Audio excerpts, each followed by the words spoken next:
Съжаляваме, няма да имаме официална церемония. There won't be any official ceremony.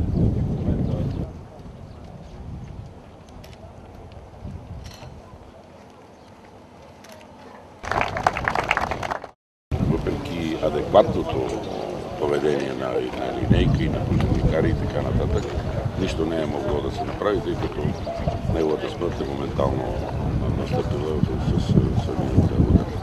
Разбира се, молбата в такива случаи, даже заседанията не се прекратяват, но по молба на повечето състезатели, и то тези елитните, особено на Басо, който така получи доста сериозен стрес, тъй като той е седял до него и ние трябваше да уважиме.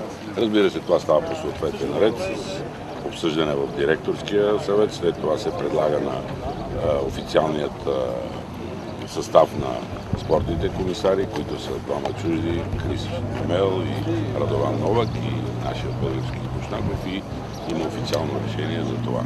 За съжаление, в нашия спорт това в много случаи става. Даже наблюдателя Копецки казва, миналата година на нашето задание също се получи, даже двама са загинали, което е много, много жалко, защото все пак това е една непоправима грешка за човек.